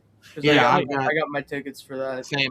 I was at Ultra Club for the Turkey A game with Jerry and Amy Murr in the chat, and a few others, and that was a good time. Zach from Florida Noise was with us, and that was a fun time. For Sunday, I'm not sure where I'm going to be, because Michelle and I are going out of town this weekend. We might make it back into town in time Sunday. We might catch it in Kansas City or Omaha, wherever we are, up in the air. Hey Tom, if you get there in time, pick me up on the way to Energizer, because I know Omaha to there is just let me know. Yeah, I know how far it is from Omaha to St. Louis. I've made this trek a few times. Oh yeah, and it's also long boring. and boring, but also just long. It's 6.5 hours if you're doing it right. So that's nothing. That's nothing anymore for us, Tom. That's You true. guys are I should road trip be veterans seasoned by now. We came back from Cincinnati once. you That guys are was fun. you guys travel. I need to get my travel game up because I have not traveled for a city game since We going got to to Kansas do it. City. We got to do an RSR travel day. That we got to do an Say RSR less. way there. Let's do it. We'll figure it out. Because right now I'm doing Kansas in August. I'm doing Portland in September, Colorado. I think those are it. Those are my three. Which I should point out, I am on a 6-game winning streak with me physically attending city games. So I will be there Thursday. So bet accordingly. Good idea. No, Aaron, Ed, where are you at? I don't have road trip plans yet. I think we have decided that this, due to some other obligations, probably not making the trip to Kansas City this year. It's a midweek. It's tough. Well, midweek, and we've got plans for different trips throughout. I think September and October, and then a cruise in January. So, we're a little bit. We're trying to be responsible, even though it'll be what it'll be. So, that all said, guys, back to the USA. So the only thing I'm not surprised we went out. I think I'm not gonna lie. I had some kind of false confidence going into the Belgium game. Like I didn't think it was going to be a cakewalk. I thought Belgium had played really poorly in the World Cup. I thought, man, we've played like. Granted, I thought from Paraguay going down, our performances probably had gotten worse. Uh-huh. But I still thought, okay, Belgium's playing like crap. We're still okay. We're going to have a game. I didn't expect it to be like a 5-1 blowout or anything like that. But, man, it felt like we just struggled. We did. And, like, here's the thing. Round of 16 exit for U.S., to me, is the definition of meets expectations for me. That was – you'll lose out in the first round. It's the same energy. I mean, I think there was, going into this, there was a lot of uncertainty with how the U.S. would do. Would we get grouped? Would we sneak in on a third place, finish or whatever? No, that group played out like it was the U.S.'s to lose, basically. And that Turkey would win the group. I thought they would too. And they were terrible. Yeah. Well, I was hoping we get second because the way the seeding worked, I'm like, okay, second place, we'll still be in a good shape against a knockout opponent. Now, it wouldn't have been ultimately, it didn't turn out that way because of, I think, where I forgot who finished. Was it Australia finished second and they got Spain or yeah. No, Paraguay got, no, it was Paraguay. They got Germany. Yeah, Paraguay got Germany, which, unfortunately for Germany, that wasn't a problem for Paraguay. Please don't kill me, Michelle. But then we got Bosnia, and, like, no offense to any Bosnians, but, like, that was a pretty good matchup for the U.S. Although I will say, though, like we're talking about how surprising the Belgium game was. We didn't look that great against Bosnia. No. And that came off the heels of not looking great against Turkey, even though we didn't exactly have motivation to, go guns blazing on that one. We rotated. Yeah. We totally rotated that one. So, like, you can't even really count that so much. No, Belgium, here's the thing with Belgium. And Chris said it best in the Chat City Texas Discord. Belgium is a team that looks like they have the least amount of fun playing soccer in this whole World Cup, basically. And so I'm going into that match with the U.S. thinking we've got a good shot because Belgium, they were about 10 minutes away from losing to Senegal, 2-0 in the round of 32. And Senegal was a club that would have scared me, going into that one because they're quick, they're fast, and they would have absolutely just terrorized our high line. Whereas Belgium is this kind of slow, plodding, boring, for lack of a better term, team that does have talent, but they haven't really shown that talent up until that point. And that's the part that was disappointing was just how flat the U.S. was against them. Although I will say we should not have been too surprised that Belgium beat us because Belgium on paper is a very good team. Well, but then they rotated. Yeah, I was shocked they didn't even start KDB or Doku. Apparently, they didn't feel they needed to. Yeah, they didn't. Yeah, and that was the thing. Like for me and Jake, I don't know. You feel free to jump in again, but I said it on Twitter shortly after Belgium went ahead, and I think it was inside 10 minutes they scored, or inside 15 minutes they scored, or something, and they should have been up 2 or 3-0 in the first half hour. But this was a game to me where the United States, you had. They talk about don't letting a moment define you, right? You have your control and you can define that moment for you. The U.S. didn't do that. The U.S. let the moment define them. The moment was too big at home in Seattle, and they just let the moment define them. They did not take control of it in their moment, and that's what I felt happened. It was they just were not ready. They came out flat on the back foot, did not take advantage of being at home, and the moment was just too big for a fairly young U.S. team. And it's a bummer for me because I had I should have worn it, but I bought it's 95 degrees in the summer. I have they had a fashion kit. Tom, I saw you went and grabbed what looks like a kit of some kind. Yeah, Tom, I'll show it in a bit. I went and bought the USA fashion goalkeeper kit, the really gaudy looking goalkeeper thing, and I'm going to wear this if they make if they move it on, and I didn't. So I guess it's not tarnished by a loss, but at the same time, that game was so disappointing just because of the way we played. We didn't feel like we ever had a foot in that game. No, and it was very evident, starting out, it just the vibes felt way off on that one. But no, again, overall, I think it was a good showing for U.S. overall, save for that game, really, and it brought a lot of hope. It brought hope, especially when you consider the fact that Christian Pulisic was a non-factor. Yeah. He just doesn't have that dog in him. He just doesn't. He's not, and that's okay. The problem is if that's what he is at the national team level, then you can't build your club. You can't have him be the guy. He's been Captain America before, for the U.S. team. It's just that, this year he obviously was dealing with some injuries, and he couldn't overcome them. So I think, Tom, for me, I'm not mad at the round they went out. I'm just upset at the way they went out. That was a whimper for me. It was if you go out with a fight, go out like Mexico did against England. Go out against that was one of the best games I've ever That was phenomenal. Go out like Cabo Verde did against Argentina. Go out right. Hell, who did they just beat the other day that they had to come back and win against? Switzerland? No. Yeah. Yes. Yeah. There are so many of these smaller clubs that have gone toe to toe with the Giants. Or at least died fighting, fallen on the sword fighting. Jesus Christ, even Canada, they might have ended up 3-0 or whatever it was, but at least they were doing their thing, trying to go out there. Jesse Marsch had them being aggressive, even if all he wanted to do after the game was put out weird, confusing comments about how he'd rather be eliminated than moving on. That's just Marsch. He's so extra. Jesse Marsch is just freaking weird, but I don't know.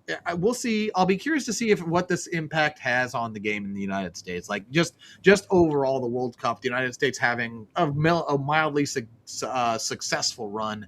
How does that help grow the game? Hopefully in a meaningful way. And if Pochettino does leave and go to Milan, like he is rumored to be going, I think Milan will have a new fan in me because I feel like I will support Pochettino for what he did this summer and for inspiring me. Is he going to Inter or AC? AC. Well, they just introduced Ruben Amorim as their head coach. Really? Yeah, he's all over their social media. Ruben Amorim is their new head coach. So never mind. I don't know where. I saw the stories about you did. I thought, then that's what I thought. But then I saw, let me just see, because like I said, he did meet with Milan, but last I knew they went with Ruben Amorim. Well, then let's keep Pochettino. Why not? Let him go. If he's not doing anything these next 4 years, I wouldn't mind him sticking around. Yeah, no, I wouldn't either. Yeah, he just got hired on a deal through 2028, pending, of course, results. But so Ruben Amorim is their head coach, which I was surprised he landed there. But good. By the way, good to see you, Justin, Breakfast King, back in the chat. Kayla thinking that Pochettino was a letdown. I still don't understand his fashion sense, by the way. I've asked every person that has any kind of knowledge of fashion sense what the whole like button-up shirt with just one button look was, because it drove me nuts. I'm like, what is he doing? Bad. Why is that a thing? It makes no sense to me. Like, is that an Argentinian look? Like, do I need to go ask Diego about it? Because maybe the crazy thing is they actually sold out of those shirts within days. I read. I mean, maybe he does. Maybe he does understand fashion. And they're if that's the case. $500 shirts. Look, that's fine. $500. That's fine. I just don't. So I need someone to understand how that's a fashionable look. Because to me, it just looks weird. I don't get it. But then again, this isn't a fashion podcast. It's a soccer podcast. Maybe that's why. Maybe I'm asking the wrong people. I don't know. You probably are, honestly. Speaking of someone that's not fashionable. But what's the best story of the World Cup? I mean, I know we have other stuff, but like we talked the U.S., but there's 47 other clubs or nations in the thing. So what's your favorite story from the World Cup so far? My favorite story of this World Cup is just the entire Cabo Verde story. And this is their pre-match kit that they have, and you might notice is that Vozna or whatever his name is? It is Vozina. It is Vozina. Legend. You said it right there. Apparently, he's going to sign to be the backup in Inter Miami now. Which, hey, you know what? The guy's 40 years old, and he gets to have a payday. After the World Cup. I mean, more power to him. Are you going to rebrand as a soccer flamingo, Tom? You're quickly turning into an Inter Miami fan, and you're in your. Well, I mean, if I'm a soccer flamingo, that would also make me a Forward Madison fan, and that's not the worst. Hey, that's Tom. a good point. Or heron? No, they're herons. They're not flamingos. They're herons. No. Forward Madison, they're flamingos. No, Miami. Miami is a heron. Miami's a heron. Remember this? See, it's blurred out for a reason, Jake. Okay, because that's profanity. Oh God! You want my Jordi Alba jersey to go with it? No, I'm good. Thank you. Thank you though. Appreciate it. Appreciate it, Jake. Oh hell! Who did the LA Galaxy just sign? I just got an alert on my phone. The Galaxy are teasing a signing.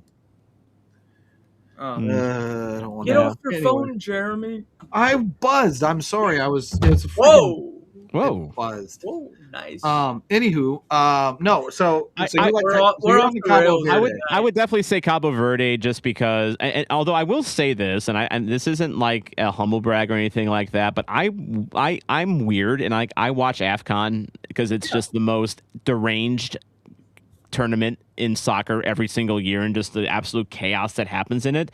But I knew going into this tournament that Cabo Verde was better than people were making them out to be. Yes, they're a small island nation off the coast of Africa. And yes, they don't have a big population, but that's a good team. And so I just had a feeling that with just their story and their setup, that they going into this tournament, they could have been the Cinderella story of this tournament. And of course, I didn't expect Vozina to become an Instagram legend, because of the game against Spain, which, by the way, Spain's going to the final. So again, even though Spain wasn't having in my opinion, a great tournament heading into the France game today, I mean, they still showed that they're pretty darn good, but then they had to have that speed bump against Cabo Verde, at the beginning. But unfortunately, I missed the Argentina game that Cabo Verde played. I haven't gone back and watched it, but it's the one game I want to go back and watch, because that story of this small island nation that no one thinks about outside of Africa itself, going toe to toe with Messi and Argentina and the defending champions and potential champions of this tournament, and going the full distance, like Chuck Wepner against Muhammad Ali. I'm a romantic, about soccer, and I love stories like that. And to me, Cabo Verde, is the story of this tournament. And since Tom went, I'm going to go with the funniest story. Mm-hmm. Okay. Or to me, at least, the funniest. The Thierry Henry, Zlatan Ibrahimovic, Alexi Lalas beef at the start of the tournament was my favorite headline. It was awesome. Yeah. That's been really fun to watch, too. I love Zlatan now, by the way. Oh, no. Zlatan's hilarious. He has surprised me, because Same. I did not expect that side of him. No, just the completely unserious seriousness of him. It's great. It's so fun. And like I knew he was a personality when he was a player, but like that doesn't always translate to the TV. But like you're right, Jeremy, in that like he just has this energy about him where he's funny, but also but he can also be serious, and it just he was fun, and he made Thierry fun, because like Thierry, like again, anyone that watches CBS Sports or CBS Sports Golazzo and like the coverage of the Champions League, like Thierry from with Kate Abdo and Micah Richards and Jamie Carragher, that show. But Thierry can be always a very straightforward, straight man type, and I think Zlatan brought out a fun side in Thierry that I really enjoyed watching. Those two were playing off each other really well, and even as the tournament went on, I think Lawless was playing off better than with those two as well. So like that ended up being a really, really fun trio. And then you always have, of course, Rebecca Lowe, who is awesome too. Oh, the legend, the absolute legend. Rebecca Lowe. Let's face it, she is a legend at this point. Oh yeah. This is so here's one thing I will say for sure. Like, I am so glad that the tournament for her has gone as well as it was, because I think, so here's why. I think for a lot of folks, they know her as a Premier League. Everyone associates Kate Smith or Kate Abdo. I think her name Kate is Scott. Smith. Kate Scott. Sorry, thank you. Okay. Thank you. Yeah, she got married. But I knew who you meant. My point is, you associate these people with like the league or the competition that they cover, right? Yeah. I like Rebecca and what she does with the Premier League a lot. I thought I would be missing Kate Abdo because I like her. I like the level of the goofiness of her as a presenter, because it fits really well with Micah and Jamie and Thierry. But Rebecca, she has become one of my favorite pundits, not only because of what she's done there, but because of the After the Whistle podcast she does with Brendan Hunt on Apple. Which I did not know about. Ooh, I didn't either. Yeah, I didn't either. I need to listen. It's absolutely hilarious. Their most recent episode, they had Jason Sudeikis on as a guest, nice, which was great. And then they spent the first half of the episode talking about the England game. And was it that podcast, Jeremy, where she came out and admitted that like there is no beef between Alexi and the other two? Oh, yeah. No, so you went Cabo Verde, Jake. You went with the punditry. I think I'm going to go with just the diversity and seeing like DR Congo, right? That was another great story, but seeing, for me, it's like teams like countries like Norway make that run, but it's the off the field stuff, like seeing, like watching these fans just come from outside to see what America is, the fascination with ranch. Awesome. Erling Haaland was a treasure. Thank you. Did you see him today in the raccoon with the trash panda coming off the plane? The booze holding trash panda from Texas. The taxidermy was crazy. What is this man? This Shrek-looking Viking man. What the, like? I told my girlfriend the other night, if that man did not play for Manchester City, he would be my favorite player in the world. But because he plays for City, I can't support him. I can get over my hate. Yeah, no. Former teammate of Roman Berkey. That's how you get over. What is that? Was that what you have up there? That is a Manchester City Erling Haaland scarf that I got when I went to the Etihad 2 years ago, and that was my I've been to Man City scarf for a reason, because I love me some Erling Haaland. I don't care that he plays for Man City. He is my spirit animal. Oh, I love the guy. No, I respect the hell out of him as a footballer. He's great, but I don't know. My point is this. I could never own a Haaland kit. Like, I would not buy a Haaland kit, whether it's Norway or City. I don't know. Maybe I'm weird like that. A Holland Norway kit, like, sign me up. I mean, in fact, you can't even find a Norway kit now because I guess they've been having issues restocking that. But like, Adidas buy a Holland Tina kit. Let's go. No, I mean that would mean he plays for City, which means sign me up. I could just get a custom Broad Holland. That's a jersey foul. You can't. No. Where's my okay?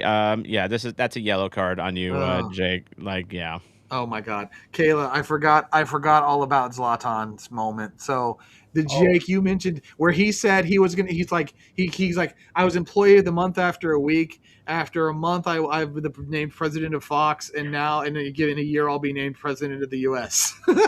Did you see the whole like top 10 goals thing today? No, I didn't. Where he was like telling the guy who made the list he's fired. No, I did see where he did his final King of the Jungle list, and he told Alexi, he's like, he goes, you agree with me, you cannot comment. Because Zlatan's been number one on the King of the Jungle list every freaking day. It's been great. No, the World Cup has been a lot of fun. It's unfortunately work. It helped get through the work day. Yeah, same. My work day ends at 12:30, so not much for me. Yeah, no, being able to work from home and like having those games going on, like starting at 11 o'clock in the morning was just like absolute therapy, for, me getting through my work days. And again, please bet responsibly. But I got into, betting a little bit, for this one, just because it was just like you had four games going on at the same time, and you can just parlay them all. And it was a lot of fun. I mean, just Tom, your name on Chat City Tactics is professional hedge betting. Damn, you can't just say you dabbled in it a little bit. That's fair.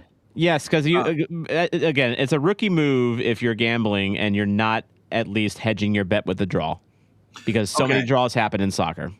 So we're down to the final three now. Unfortunately, France crapped the bed today against Spain, my last hope in the tournament, because I don't like any of the teams that are left. I hate England. Where do you got, like, is it Argentina or a bust for people? Are people on the Spain train? Are you guys wanting it to go home? Where are you at in this right now? I want Spain versus Argentina because I cannot stand Thomas Tuchel after what he did in Bayern Munich. Okay. But I really get the feeling that after how Argentina has played lately, I feel like it's going to be Spain versus England, with Spain winning. That is how I see the end of the World Cup. I cannot get behind England winning this because because English will be so obnoxious if they actually win this thing. I can't bear them. Even as someone that does have a little bit of English ancestry, I cannot vouch for that. No. I mean, it would be one of the biggest storylines of England in America since 1776. Like, right. Yeah, God, that's even more reason not to want them to win. God, no, this is nightmare fuel now. My initial prediction was Argentina over France in the final, but I also had the caveat that it could be Argentina-Spain. So I'm going to stick to Argentina-Spain in the final. And I think this one, that's going to be a close one. Spain looked really good today against France, and they absolutely shut France down. They threw a wet blanket on them, and basically that's going to be the thing they need if it's Argentina, is they need to slow down Messi. They need to slow down that attack. They're capable of doing it. If it's a low-scoring game, I like Spain. If it's a high-scoring game, I like Argentina. So I'm gonna go against my initial bet on this whole tournament at my potential peril. I'm going to say Spain wins over Argentina 1-0 in the final. So here's the deal. This is nearly the darkest of timelines in my mind, for me personally. I don't like I'm not a Messi guy. I've never liked Argentina. I've hated Spain for a long time when it comes to international soccer, just because I think they flop and they make a mess, and they are just, I just don't like the brand of football they play. I cannot get behind England winning a World Cup, especially on American soil. So for me, I just want to cancel the whole damn thing. That's a joke. I don't want to cancel it. I want good footy. I guess by default at this point, I'm now going to say I'm thinking Spain wins. I think that I felt like going into the semis, the winner of the France-Spain game was likely to be the champion just based on form. And I've not been convinced by Argentina this entire tournament. And frankly, the same could be said for England. I don't think they've played especially well. No. But Spain's defense, they've allowed like 1 goal the entire tournament. They have 6 clean sheets in the World Cup. They do not allow goals. They've allowed 0.01 goals conceded per match. Just their defense is insane. And by the way, it's not like they just play defense in bunker. They have the most touches in their opponent's box in the tournament at 239. The next closest team was Belgium. And Spain's right back scoring all sorts of goals. He scored today too. Yeah. They're good. They're good. They're well drilled and they are disciplined. And they've only conceded 2.1 xG in the entire World Cup. They haven't. They have the second highest xG, and their difference in xG to xG conceded is 11. So like they are statistically the best team in the tournament. I don't know that I see Argentina cracking it. I think Spain wins regardless of who wins, Argentina, England. They're doing this. They're doing this without an effective Lamine Yamal too. He hasn't done anything, I don't think, really. No, has he scored more than 2 goals? I don't think so. Lamine Yamal has 1. Lamine Yamal has 1 goal and no assists in this. He had a second today, but it got called back due to offside. Well, he drew the penalty, didn't he? Did I hear that? He did. I think he did. I wasn't watching at that point, but yeah. Yeah. So in terms of goal contributions, I'm going to butcher his last name because I've just started learning how to pronounce it. Mikel Oyarzabal, I think, or something like that. He's got 6 goal contributions. He's leading them by a far. Danny Olmo and Alex Benea have 2, along with Mikel Merino, who's got the 2. He's got 2 game-winning goals. Mikel Merino does. Pedro Porro and Marc Cucurella. Porro was the guy that. Yeah, well, Cucurella is at Chelsea, I think, still, or what? He's going to Madrid. He's going to Real Madrid. He got told, you're right. And then Pedro Porro, I don't know where he was. Tottenham, wasn't he? Spurs? I think so, because Justin Horniker tweeted earlier about him almost being relegated. So yeah, he's at Spurs. So just thinking about they've just been good. They've just been good. But yeah, I don't know, guys. World Cup has been fun. City's back. Soccer is fun. That's the moral of my story. Football is life. Oh, speaking of football is life, he's playing in the U.S. At El Paso Locomotive, I think. Yes. Yep. Yeah, El Paso Locomotive. He made his debut this weekend, coming on as a sub. Cristo Fernandez. Yep. Is it Fernandez or Hernandez? Fernandez, I think. Fernandez with an F. Yeah, he's always wanted to play professionally. This is his chance to do that, and more power to him. Yeah. Football is life. Football is life. Colton, I don't think we have a snowball's chance in signing anybody as good as Mikel Merino. Probably not. I like the optimism, though. I freaking dream. I mean, well, and not only that, but we need all our money for Mo Salah. So, Tom, is that your dream signing? Like, Tom, what would be? Does it have to be a guy tied to Liverpool? Is that? Actually, no. My dream signing would be Erling Haaland. Thank you very much, but that's not happening. Okay, are we talking like prime or like now Haaland, or are we talking like I don't know, 5-10 years, 10 years from now? I don't remember how old he is. I don't care. He's probably going to be good. 10 years from now. My dream signing. 2 questions, by the way, before we get out of here. They're both they're coming back to MLS. Okay.